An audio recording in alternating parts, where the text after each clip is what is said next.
All right, if you want to make your way back to your seat, we will get rolling here.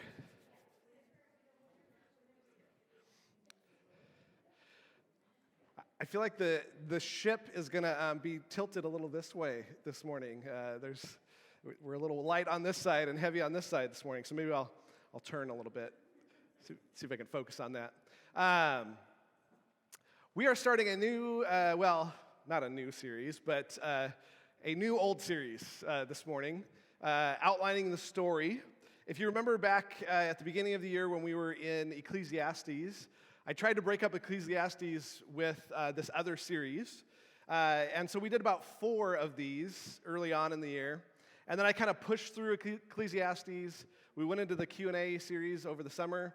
And we're back in this series because I really want to go through this. I really like where this is headed, which is basically this idea of what is the Old Testament getting at? What's the core of what the Hebrew Scriptures are trying to tell us about who God is, about who we are? And so this is a series that's covering that, right? Just the overarching story of what's happening in the Old Testament. But it's been so long. Anybody remember us doing this series earlier this year? Okay. It's been so long since we did this, I thought we had to probably start with a little bit of a review week. And so you'll notice that there's a lot of blanks in your handout this morning. I'm going to try to fly through this. And if you find any of it that I don't go deep enough on stuff, because I'm really not going to go very deep this morning, look back into the podcast or the YouTube channel in February and March, and you can get the deeper level of this. But we're going to fly through because I want to honor your time. I usually have about 8 pages of notes when I come up here. I started with 18 pages of notes earlier on this week, and I've pared it down to 13 pages, so we got to fly, is the reality. Although, Frank did say this morning that he prefers when I go over time. And so I'm going to take a little bit of that license. Well, no, we'll see. Let me pray for us. Lord, thank you that we get to be together this morning. Thank you for our time of worship. Just pray as we get into our texts, our many texts this morning, that you would be painting a picture in our mind of the early part of the story, and that we would understand these critical first principles that really should shape all of life, our own lives, the life of our world. They have shaped those things, and properly understanding them can really of course, change our thinking. So change our thinking this morning, help clarify things in our minds, and whatever you want to teach this morning, Lord, I just pray that you would do that in our minds and hearts. Pray this all in your name. Amen. All right, so when we're talking about the story, we got to start at the beginning of the story, right? In the beginning, God created the heavens and the earth. God created everything. This is not heaven like the afterlife, but heaven's everything up there, okay? And earth is everything down here. So God created everything up there and everything down there, and we now call that combination the universe, right? And actually, we only call it the known universe because we only know part of it. We don't know the extent of it. But whatever's out there, even beyond the known universe, that's God's. Okay, he created all of it. Everything up there, everything down there. And I know typically when we come to this verse, we think, of course, this is where Moses had to start because it's the beginning of time, and so that's where it has to start. But I think it's more than that. I think we need to understand from the very, very beginning this first fundamental principle or precept, which is that if we don't properly understand this, then we're going to get a lot of other things wrong. Because just think about it, where does God have the right to set standards in the garden? Like, where does he get that right? Where does he get a right to enact consequences on those who violate his standards? Where does he get the right to evaluate the worship of Cain and Abel toward him? Where does he get the right to destroy most of mankind on the earth? with a worldwide flood?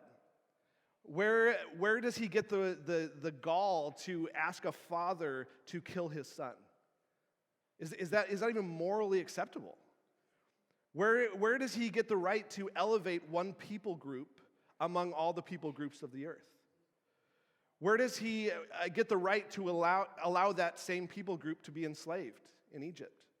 Where does he get the right to bring disaster after disaster after disaster upon that nation of Egypt and eventually kill all the firstborn children in the nation? Where does he get that right to do that?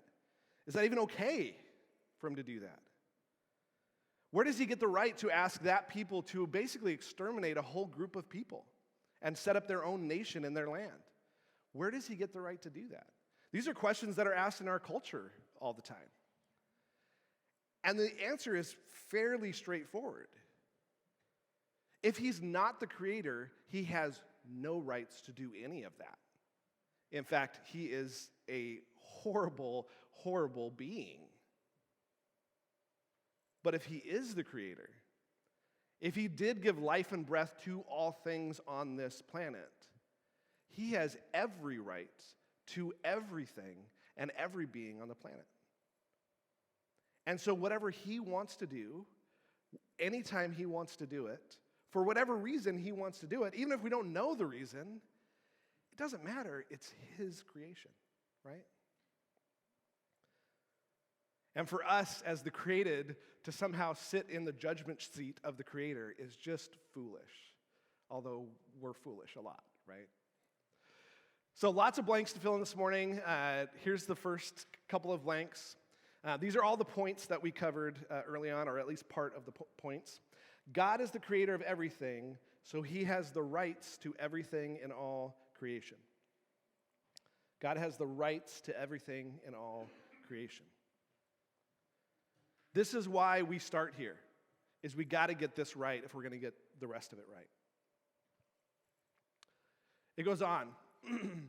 He starts talking about specifics within the creation. He says the earth was formless and void. God said, "Let there be light," and there was light. God said, "Let dry land appear," and dry land appeared. It was so. Then God said, "Let it sprout vegetation," and it sprouted vegetation, plants yielding seed and fruit trees.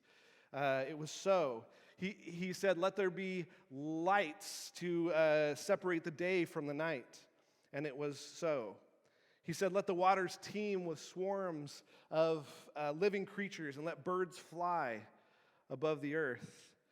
And God made the beasts of the earth.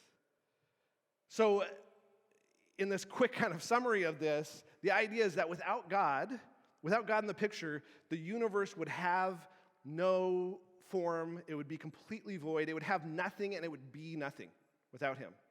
Without God, there would be no light, there would be only darkness. Without God, no day, no night, no big blue sky above us, no precipitation, no land to live on or cultivate its resources, no seas to sail on or cultivate its resources, no plants, no trees, no fruit, no seeds, no sun, no moon, no stars, no sea creatures, no birds, no land animals, nothing that creeps along the ground. Nothing we see, nothing we hear, nothing we taste, nothing we touch, nothing we smell would exist. Nothing we cultivate, nothing we produce, nothing we construct would exist. Nothing we understand from all human knowledge, all the books that exist out there, these things would not exist apart from God. And so, if we get this wrong, we get a lot of other things wrong. But if we get this right, we can understand other things in Scripture, like when Jesus says, "None of you can be my disciple who does not give up all his own possessions." Think about it. If this is a request of a mere man, this is pretty cruel and sadistic and like a power play, right? Kind of like a cult leader, like, "Give me all your stuff," right? Demanding some sort of sick and selfish loyalty. But if this is the Son of God, the creator of all things, in which nothing would exist apart from him, if he truly was the Word that was with God and was God, And if all things came into being through him, and apart from him, nothing came into being that has come into being, then for him to ask for that stuff is simply asking for his own stuff back, right? Because it's his, not ours. He's entrusted it to us. He has creator rights over all things. So the second point we saw was, without God, there would be nothing, so everything that is something is his. Everything that is something is his. If we get this wrong, we're going to get a lot of other things wrong also. And by the way, we were created too, right? God said, "Let us make man in our image." God created man in his own image. In the image of God, he created him. Male and female, he created them. So God makes humans in his image, in his likeness, both male and female, to represent him. Nothing else in all creation is made this way. Nothing else in all creation is capable of imaging God. And nothing else in all creation has the responsibility to image God. That was why we were created. That was the reason for which he breathed life into us. Our purpose on the planet, our purpose for being created, was to reflect him, to image him. That is our purpose. Be like him. So the point we saw in there was every person was created to be a reflection of what God is like. So this is your primary reason to exist too. Every person was created to be a reflection of what God is like. So that's our primary purpose, your primary purpose, my primary purpose too. Again, I think Moses starts here because if we get these things wrong, we're going to get a ton of things wrong, and our world gets this wrong. If you went out there and took a poll of the reason for your existence, that would come back with a million different things of why people were like, I self-determine my own reason for existence. No, you don't. Your Creator does. And this is it. He goes on in Genesis chapter 2 and actually rewinds a little bit. He had already talked about creating humans in his image, and chapter 2 rewinds the story a little bit. And I don't know if you've ever noticed, like maybe if you can remember back to the first time you ever read Genesis and you were reading chapter 1, and then you get into chapter 2 and you're like, didn't we already cover this? Right? Like, why is this happening? Why is Moses rewinding the story at this point? Well, that's usually so we can focus on something, so we can understand something. And that's what he does. He drills down and he tries to get us to understand some important details about our creation. And some things that if we miss, we're going to miss some important parts of our story. There's more that we need to understand. I think of it a little bit like, you ever watched like a TV show where they go through one day in the life of one of the characters, and they like rewind it and show that same day from another character's perspective, right? And their point in that is they might even do a third character, like what their day was like. They're trying to fill in the gaps, right? Fill in the details of what was going on so we get a fuller picture of what the story is, right? That's what he's doing here. And so look at verse 7. He says, "Then Yahweh God formed man out of the dust from the ground and breathed into his nostrils the breath of life, and man became a living being." Yahweh formed man. Formed man actually is a word that's used of artistic creations. Some place in the Old Testament we have potters making pottery, and it uses this same word. It's a creative endeavor. It's a sculptor sculpting things. And for us, we're earthlings, right? So we've been sculpted out of the dust of the earth into these creative beings that he's made us. And he breathed into him the breath of life. That is super, super important. In fact, there's a song that we sing sometimes that I love. The song's called "Great Are You, Lord," and the chorus is, it's your breath in our lungs, so we pour out our praise, right? We pour out our praise. It's based on this idea, like he breathed life into us, so we're just returning to him the thing that he breathes into us, right? He's the source of life. And him being the source of life puts us in this wholly dependent situation. That we are dependent beings. We were created to be dependent beings, not independent beings. We think we want to be independent. We think we like being independent. But we are created to be dependent creatures. And if we get this wrong, we're going to get some other things wrong, right? Like when we go to Genesis chapter 6, when he says, "Behold, I, even I, am bringing the flood of water upon the earth to destroy all flesh, in which is the breath of life from under the heaven. Everything that is on the earth shall perish." Can he do this? Of course he can do this. Where did the breath of life come from? Him. If he wants to remove the breath of life from this population, he is fully within his rights to do so. We wouldn't have the breath of life without him. In the prophets, Isaiah says this, I love this, because I have a tendency to this thing.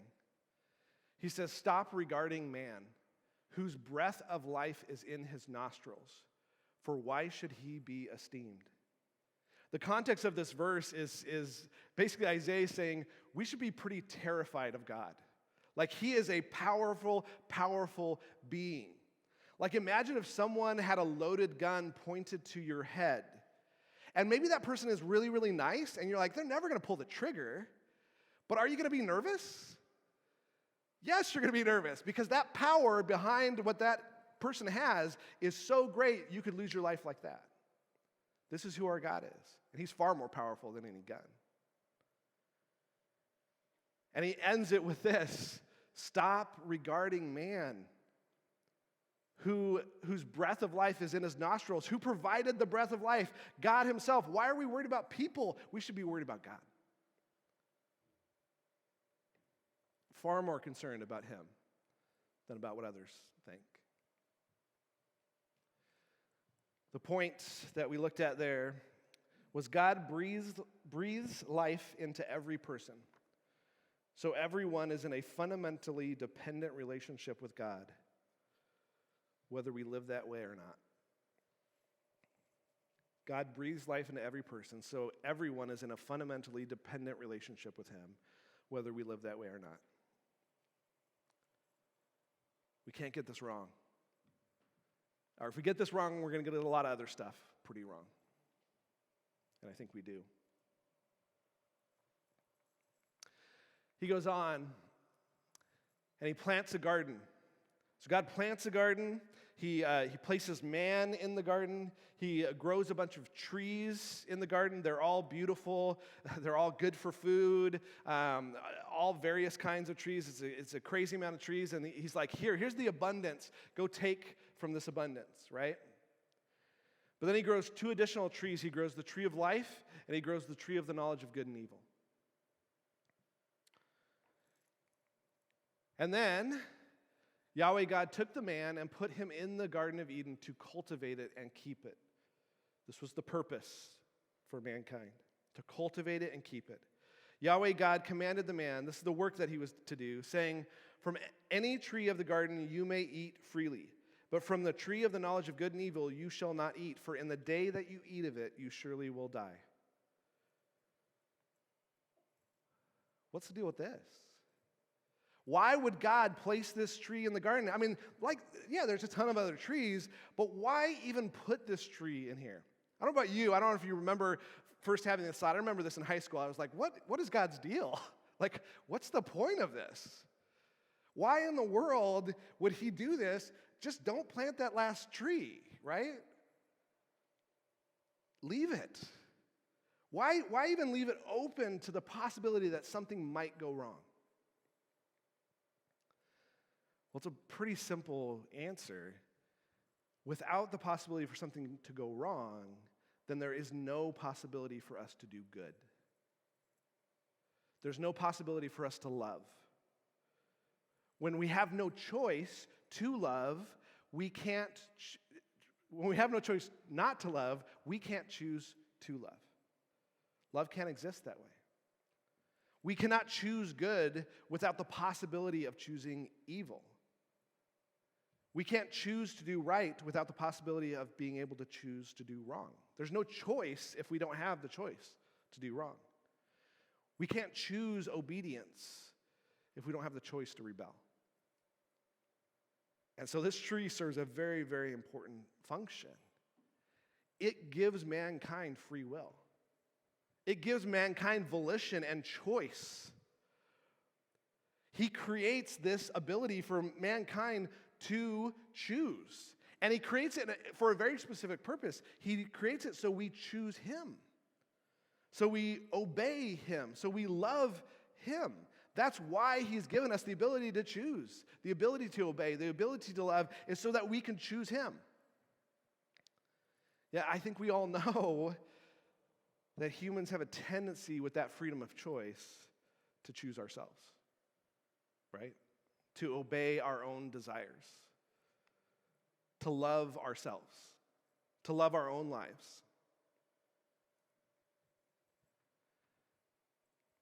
And that fits right in with this call that Jesus places on our lives in John 12, where he says, "He who loves his life loses it, and he who hates his life in this world will keep it to eternal life." This comes right out of the first principle. We're not to live for ourselves. That was never God's intention. He didn't give us choice so we choose us. He gave us choice so we love him. That's how we were created fundamentally. And this statement, which made no sense to me early on, makes total sense in the context of this. He says, "If you love me, you will keep my commandments." Like in my mind, I was like, what do those two things have to do with one another? Like obedience and love, like those things don't seem linked. Goes back to the garden. We were created to choose him. We were created to love him. We were created for obedience to him. That's why we exist. And if we get this wrong, we're going to get a lot of other stuff wrong. And we do. So the point is God gave mankind the ability to choose to love and follow him. So loving and following him is what we should choose to do. It's just right. Like, why obey God? It's just right.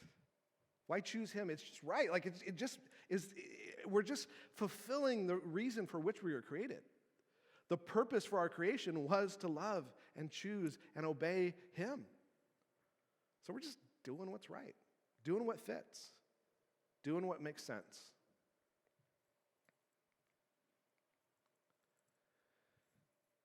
He goes on and says, Then Yahweh God said, "It is not good for man to be alone. I will make him a helper suitable for him."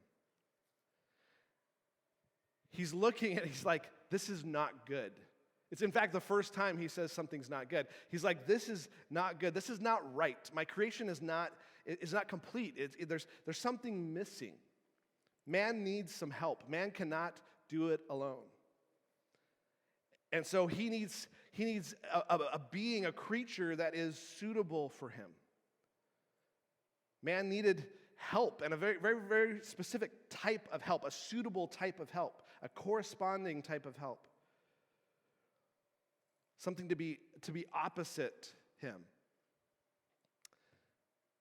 I usually use these two examples. It's like a puzzle piece fitting together, right? When they're together, it's right. It's complete, it's good, and he's going to call it that here in a second.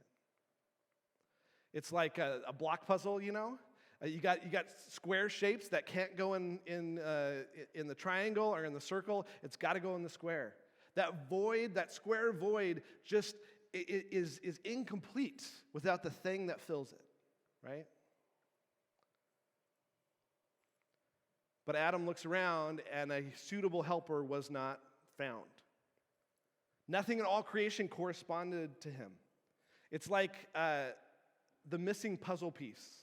Melissa and I had this when we were at the pastor's conference, We brought some puzzles with us because we like to do puzzles. And we were working on one of them, and we got to the end, and there was a piece missing. And we scoured the room. That piece did not exist. The manufacturer left that piece out, I guarantee you. But if you've ever done puzzles and ever had that experience, like there is a real sense of loss in that moment. You're like, this is really a problem. Like I couldn't even look at it. I just had to throw the whole thing away. I was like, this is a problem. It's not right. A puzzle missing a piece is just not right. And so God fixes that. Oh, it's like a square peg in a round hole, right? God fixes that. And he makes woman. And he finishes this narrative by saying, for this reason, a man shall leave his father and mother and be joined to his wife, and they shall become one flesh. For this reason, because God created this good thing in man and woman, and them coming together, them leaving this parental relationship and entering into this oneness relationship, it's good. It's perfect. It's the way it was meant to be. In fact, one flesh means one body, one person. Like there was something missing before, and now it clicks. It's all there. And he calls that good. And our world, I guess our world has always had some of these things, but it seems like our generation has many, many, many questions about human sexuality, right? Lots of questions. Lots of questions about what constitutes marriage. Is this relationship okay? Is this sexual practice okay? In what context do you put erotic and sexual behavior? Like, we have a lot of questions. And all of those questions really point to design, right? They point to, what are we made for? What is this thing, this sexual thing meant for? Like, how were we created to be? And so when it begs that question, there's only one place to look, right? The Creator.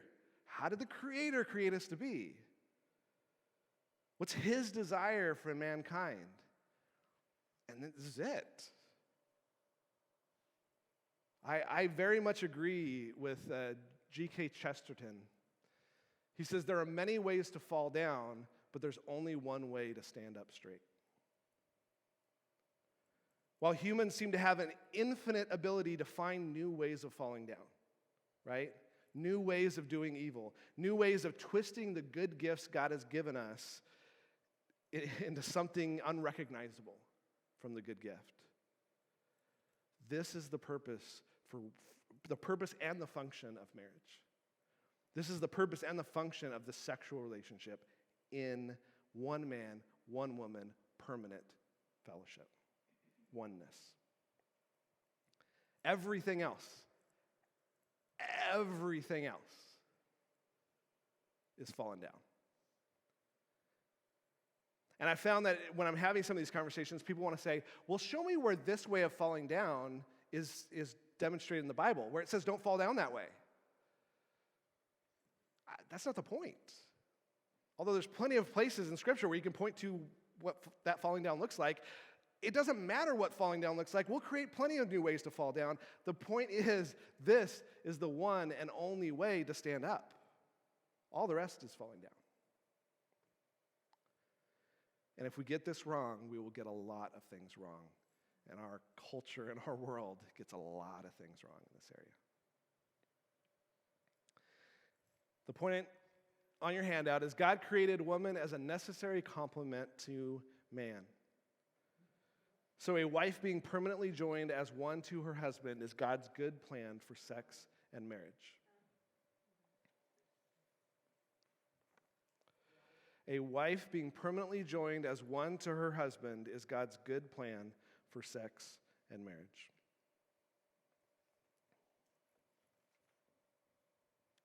Woman, sex, marriage. And he ends chapter 2 with just this simple statement. And the man and his wife were both naked and were not ashamed. In one statement, I don't know if you see it, I definitely see it. It's just this beautiful picture, right? Beautiful picture of perfection, relational perfection. No shame, no expectation of hurt, No hint of the possibility of being exploited by the other person. No thought of being taken advantage of or mistreated. And so this verse should instantly for us beg the question, what changed, right? We don't live in that world.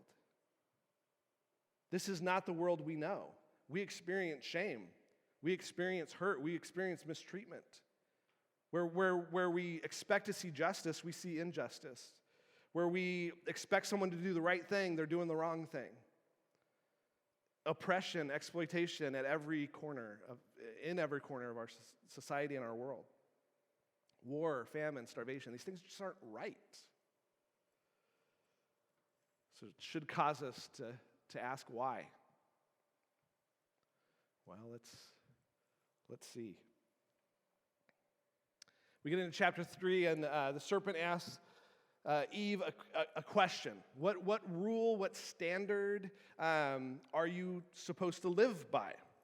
And if you can see it, look at verse 2 there. It says, the woman said to the serpent, from the fruit of the trees of the garden of evil we may eat, but from the fruit of the tree which is in the middle of the garden, God has said, you shall not eat from it or touch it, or you will die. Does Eve give the correct answer here? She does, actually. That's exactly what Yahweh said. Don't do that. That's what you're not supposed to do. You can eat from all of this stuff. You can't eat from that one tree. She's saying the right thing. Knowledge is not the problem here. See, one of the assumptions that we have, that humans have always had, but we have in our society, is that somehow education, like knowing the right things, will lead to good behavior. And we just know that that's not the way it works. Education does not eradicate evil. In fact, sometimes the most highly educated people are perpetrating evil, right? And knowledge definitely wasn't the issue here. Because then the serpent says, you surely will not die. Like, you're not going to die? Come on. In fact, you won't die, and you will be like God. Isn't this how temptation always works with sin?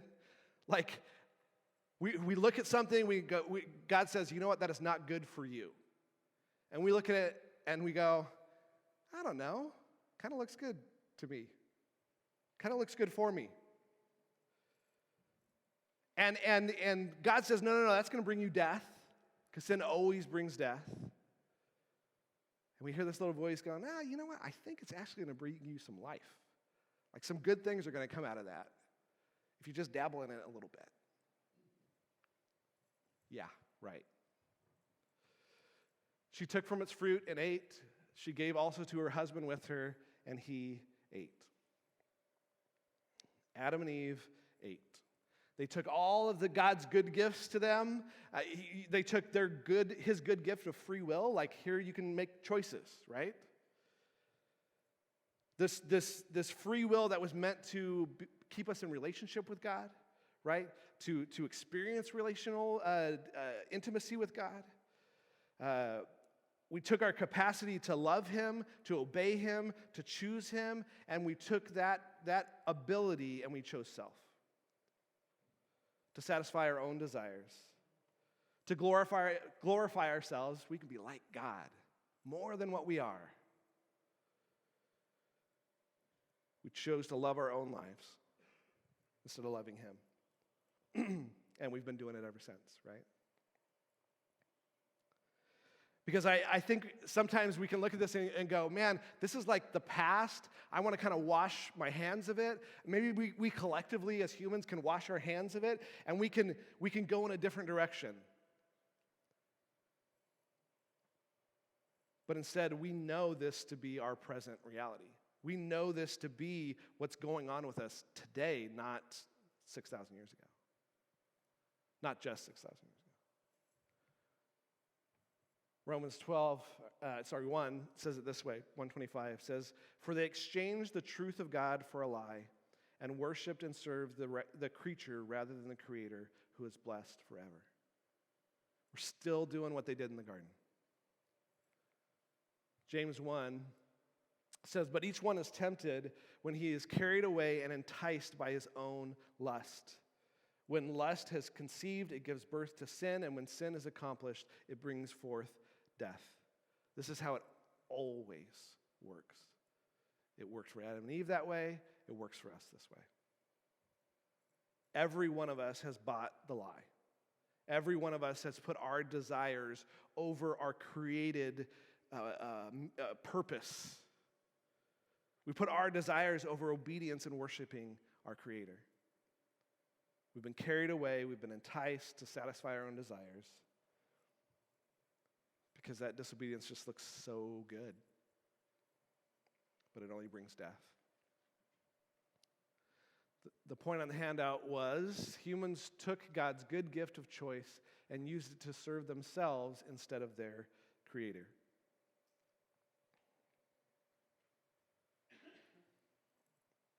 This is the answer to why there is selfishness, greed, and pride in our world. We are broken, and it's because we broke ourselves.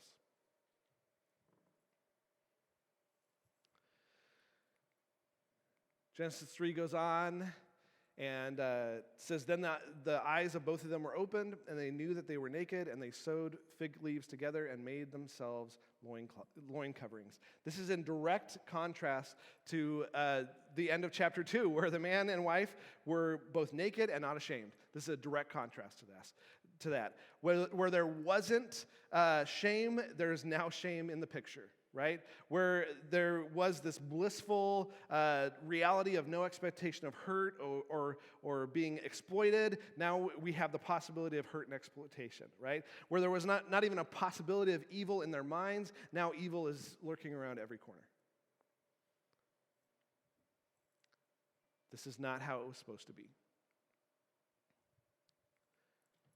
And the point we had for that one was this choice quickly created shame, fear, and a desire to shift the blame.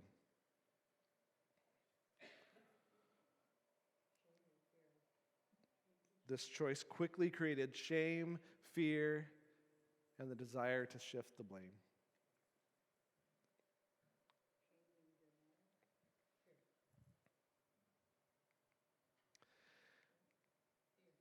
Then there were consequences. There's always consequences. We try to think that we can get off the hook, but no one ever gets off the hook. They definitely didn't get off the hook. Verses 14 through 19, he starts with the serpent, then Eve, then Adam, talks about some sample repercussions of their sin, and how life was going to be tainted from there then on. And he ends with this: by the sweat of your face you will eat bread until you return to the ground, because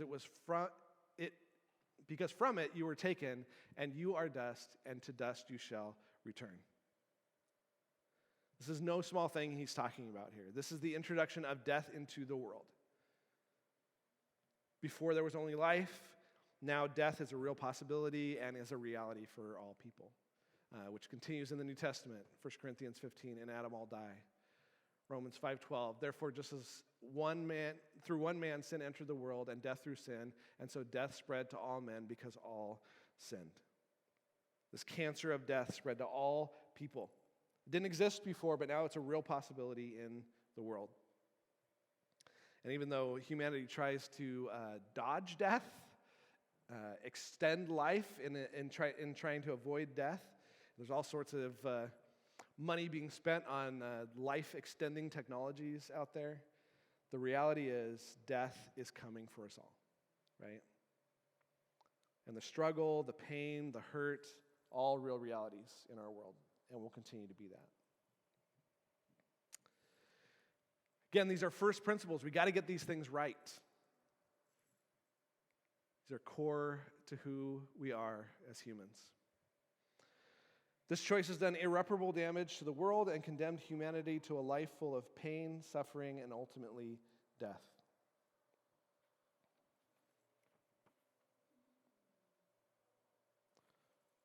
No blank there. This choice has condemned humanity.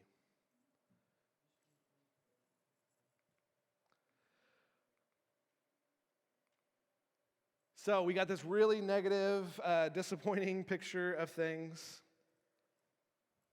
And we might hope at this point that maybe this was just an Adam and Eve problem, right? We can just leave it with those two, and now humans can kind of get back on track. Like we want to learn from our mistakes, right? So we can learn from Adam and Eve's mistakes, and the next generation, maybe they can fix some stuff for us. They can make it right.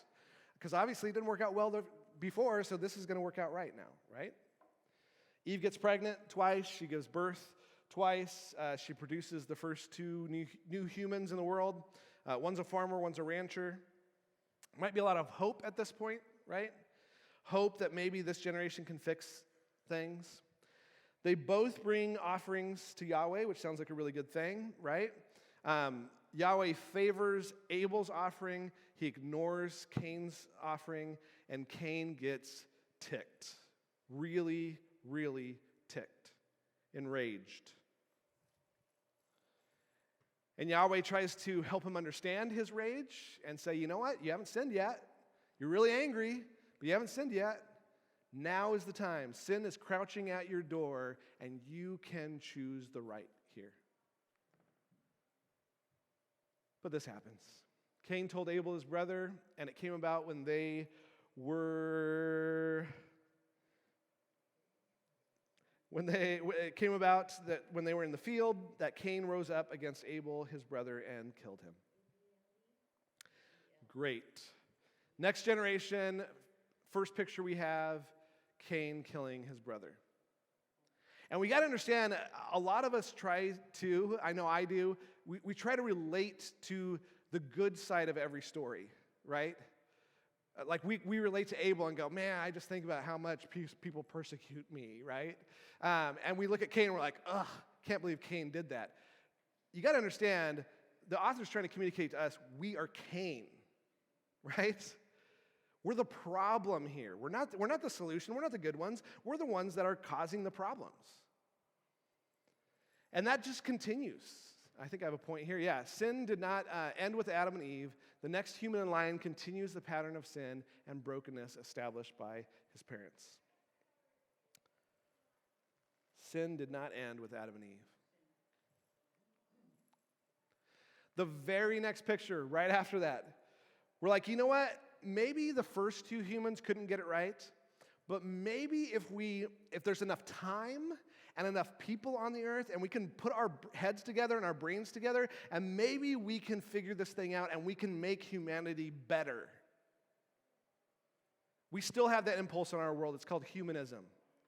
We as humans, if we just get together and create, like humanitarian organizations and, the United Nations, let's get them all together. And if we can just all get together, we can fix what's wrong with humanity. Well, chapter 5 of Genesis fast forwards like 1,700 years. It's a long period of time that we know very little about, actually. But imagine over 1,700 years, all of the development of culture that occurred, the massive explosion of people. We know that there was at least about 750 million people on the earth at this time, maybe billions, right? And how all of those people would have had families and there was ingenuity back then, so like new development of technologies and the pushing forward of culture. Just think about how many things have changed since 322 AD, which would have been about 1,700 years ago to today. Has our world changed a lot since then? A ton, right? Just imagine the progress, the human progress that was made over 1,700 years.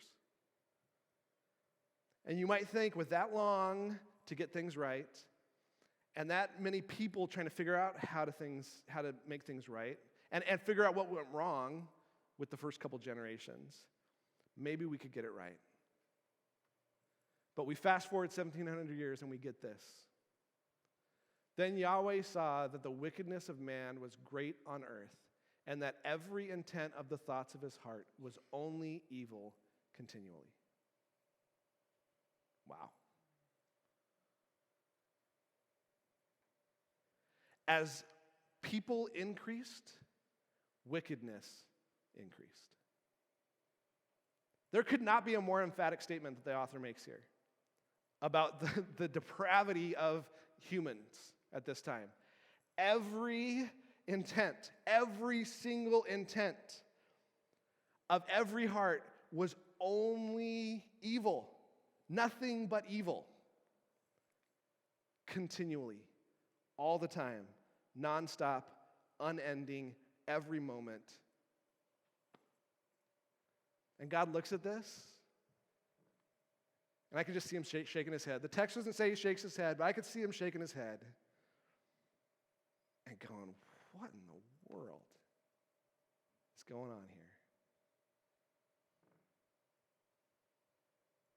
God concludes this is an utter failure. And we're meant to have that same conclusion. We're meant to get to this point in the text and go, what is wrong with us? Right?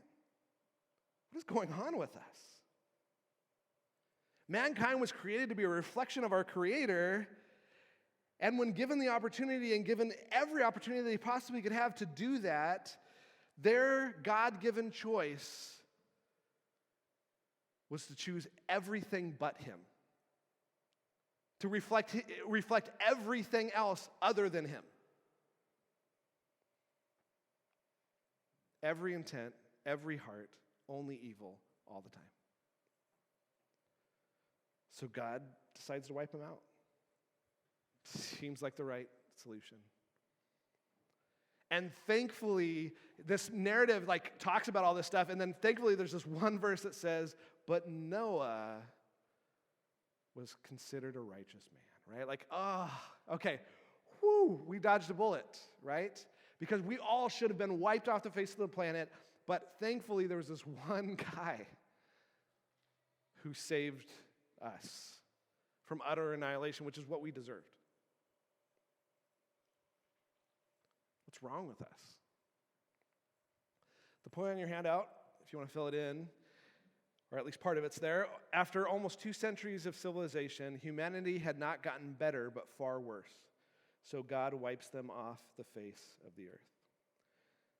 Brings a worldwide flood, destroys millions and millions of people, right? Maybe billions and billions. All of them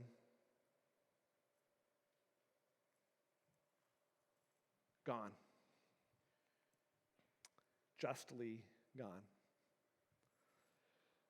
So now, water recedes. God promises not to flood the earth again. That's a good sign. We might think we got rid of all of the bad people, right? They're all gone. All of the bad humans are off the planet, right? Now we can make a new start, the right kind of start. The very next story, we have one of Noah's sons, Ham, seeing his nakedness. We won't talk about that, but it was wrong. It was highly disrespectful. It was embarrassing for Noah. It was sin. It was sinful. The very next thing should dash our hopes that maybe we could put this thing together. Then we go, well, maybe give it some time. Maybe that was a one-off thing. We fast forward, chapter 10 has some more genealogies. We fast forward about 150 years. We're at about 2200 BC here. Every human on earth spoke a common language. They came together for a common purpose. You want to talk about United Nations, this was everybody coming together for a common purpose. They wanted to get something done. And we might think, this is great. This is an opportunity. This is a chance for us to do this. Humans can make it happen if we just get together and make this thing happen. And they came together with one mind, one thought, one goal. And this was their goal. Their goal was to build a tower to make a name for themselves. Who are they supposed to be making a name for? God. And they're like, you know what? Let's come together not for God. Let's come together for us and our legacy. And this is what happens. Yahweh came down to see the city and the tower which the sons of men built. Yahweh said, behold, they are one people, and they all have the same language, and this is what they began to do. And now nothing which they purpose to do will be impossible for them. Doesn't that sound good, that last line? Like, nothing they purpose to do will be impossible for them. It's such a compliment, right? Like, they could do anything. It's not meant as a compliment. It's sort of like saying, you know that guy Adolf Hitler? Like, that guy was capable of anything. Right? That's what he's saying. If I don't step in, it's just going to get bad. So he intervenes, he confuses their language, separates them, gets them going different directions, which they should have done from the beginning. Point's this: mankind is in great need of God's intervention to save us from ourselves. If you just read Genesis 1 through 11, just read the narrative there, it should bring us to this point. The author is trying to bring us to this point of going, you know what? We're messed up. There is something seriously wrong with us. From 4000 BC to 2200 BC, 1800 years of human history, we had the chance to get things right, and we devolved into evil, chaotic beasts.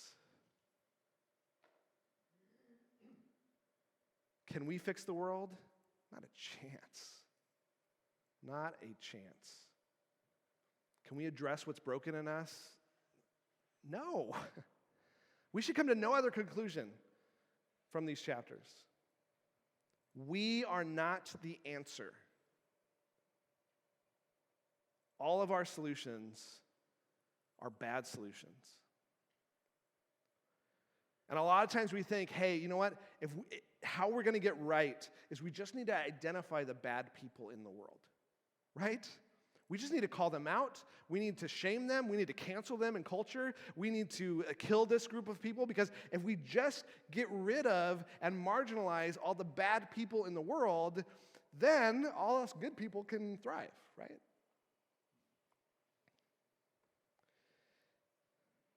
I want to finish with this quote by Alexander Solzhenitsyn, who was a Christian dissident in the Soviet Union during those days. He spent 8 years being tortured in a Soviet gulag, a prison. If anybody had the right to blame the other guys, to say they're what's wrong with the world, the Soviets, and I'm what's right, I'm a Christian, like he had the right to do that, right? This is what he says. He says, if only there were evil people somewhere insidiously committing evil deeds, and it were necessary only to separate them from the rest of us. But the line dividing good and evil cuts through the heart of every human being. And he goes on a little later and basically says, so to destroy evil, we would have to destroy ourselves. We are definitely not the answer to the problem. We are the problem. And we're desperately in need of an answer that doesn't come from us. Let me pray for us. Lord, just thank you so much for these first 11 chapters in Genesis. Thank you that we got a chance to kind of review that again this morning. Lord, may we just be convinced of these just first principles that really impact so much of the rest of our understanding of you, of us, that you are creator. You are the one who deserves all of our worship, all of our praise, all of our lives, that you gave us breath so we could breathe out praise to you, that we could serve you, that we could be obedient to you and love you. Lord, may we return to our created purpose and just know that we can't be the cause of that. We cannot be the source of returning to our created purpose. That has to come from outside of me as an individual and us as individuals and us as a group. It has to come from beyond us.